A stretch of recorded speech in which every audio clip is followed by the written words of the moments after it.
সরকারের বাড়বে, আমাদেরও বাড়বে। আমাদের বেতন নিয়ে কোনো সংশয় নেই।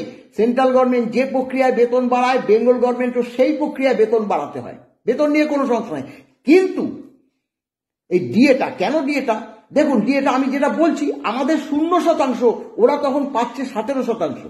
ডিএ তো পৌনঃপুনিক, রেকারিং। আপনাকে যদি আজকে 100 টাকায় 10 টাকা যদি দিয়ে দেয়, সেই ডিএটা ধরুন জানুয়ারিতে পাচ্ছেন, ফেব্রুয়ারি পাচ্ছেন, মার্চ পাচ্ছেন, এপ্রিল পাচ্ছেন, মে পাচ্ছেন, জুন পাচ্ছেন। যখনই 10% জুলাই চলে আসলো, আরো হয়তো 2 কি 3 যোগ হয়ে গেল, কারণ 1 জুলাই আর 1 জানুয়ারি থেকে দিয়ে দেয়। জুলাইতে আরো 2%, আবার এই 12%, August, September, October, November, December, আবার পরবর্তী যদি ডিএ বাড়ে তখন বাড়বেই। এবং সেইভাবে, অর্থাৎ ডিএ যেহেতু পৌনঃপুনিক, সেই কারণে ডিএ একটা লাভ কেন্দ্রীয় সরকারি কর্মচারীরা উঠায়। এবার দেখুন, একদম পরিষ্কার কথা, আমাদের কাছে টাকা থাকলে তো বাজার চাঙ্গা হবে, এটা তো অর্থনীতির কথা। বিজ্ঞ পণ্ডিত মাননীয় যে প্রাক্তন অর্থমন্ত্রী, তিনিও তো জানেন।